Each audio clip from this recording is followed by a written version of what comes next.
tremendous force going there, just like we did in Venezuela, even bigger. Now we're talking to them, we're talking to Iran, and if we could work something out, that'd be great, and if we can't, probably bad things will happen. Well, we're talking about that. We have ships heading to Iran right now, big ones, biggest and the best, and we have talks going on with Iran. We'll see how it all works out. The Persian Gulf is once again on edge. A growing US military buildup across the Middle East has triggered alarm inside Iran, where officials warn that even a small mistake could ignite a regional war. Aircraft carriers, destroyers, advanced fighter jets, and missile defense systems are pouring into the region, signaling that Washington is preparing for every scenario, including confrontation. On the occasion of Veterans Day, which is a day of remembrance, regional countries are well aware that any insecurity in the region does not just target Iran. The Islamic Republic of Iran is highly confident in its own unique capabilities and consistently keeps past experiences in mind, drawing valuable lessons from them, including the heroic and courageous battle that took place during the significant month of Khordad. This historical event serves as a powerful reminder of the nation's enduring strength, resilience, and unwavering determination in the face of challenges. More capable than ever before, it will certainly provide a comprehensive and regrettable response to any act of aggression. In Tehran's crowded streets, anxiety is no longer about distant geopolitics. It is about survival. Mohammed, a street vendor, describes a life crushed by uncertainty. Every day is stress. Prices double overnight. Our income is in rials, but our expenses are in dollars. We don't know if tomorrow there will be war. That fear has intensified since late January, when the Trump administration deployed a carrier strike group and additional warships to the Gulf. Joint US-Israeli naval drills in the Red Sea followed, reinforcing what Tehran sees as a coordinated threat. Patriot and THAAD batteries repositioned, stealth fighters moving east, and American destroyers forming a missile shield. Every deployment sends a message.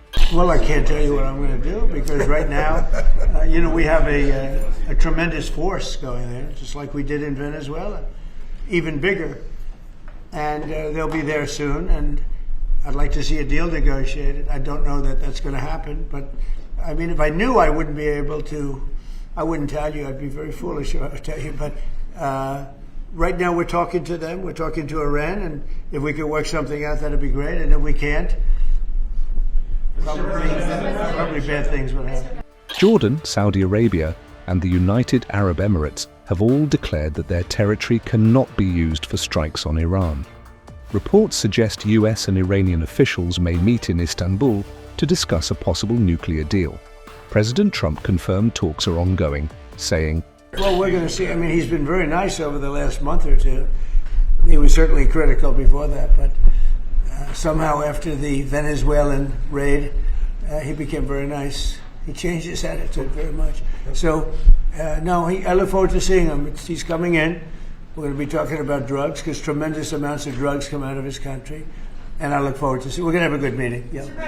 Steve Witkoff is going to meet with the Iranian Foreign Minister on Friday. What are you hoping he'll get out of that meeting? Well, you're going to have a lot of things are happening. You have Iran, and you have Russia, Ukraine, and you have the Middle East. We have a lot of things going. A lot of problems were here for a long time before I got here.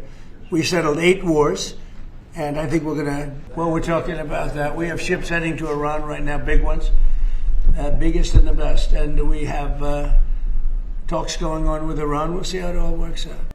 But Tehran has drawn red lines. A top advisor to Ayatollah Khamenei says Iran will not export its nuclear stockpile, potentially dooming negotiations before they begin. But the recent sedition, the specific sedition that 1819 happened in Day-Month, this sedition, in my view,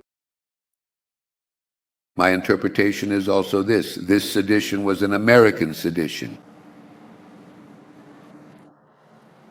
America and the Zionists, a Zionist and American sedition. I have said before in this meeting on another day that there were 2 groups among those who were ready to riot.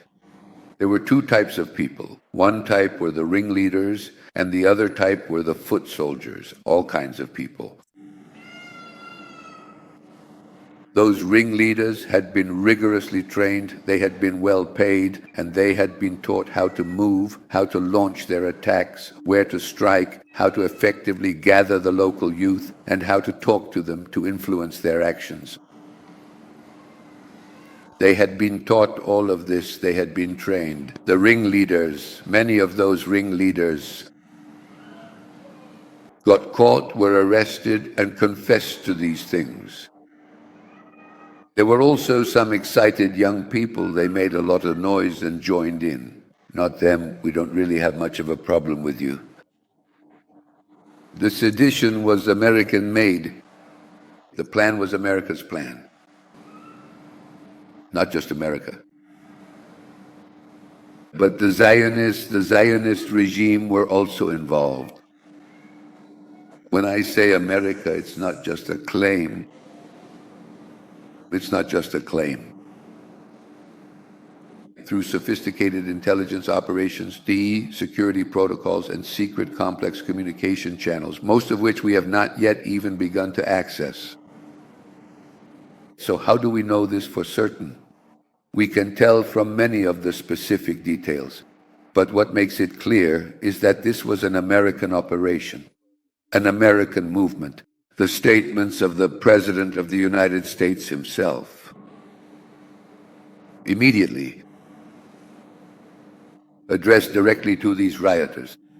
First, he called them the people of Iran. Now on the 9th of day, several million people gathered in Tehran, and in the cities women gathered. They weren't the people of Iran. These few thousand people, he calls them the people of Iran. Then he says, go, why go? Why am I coming?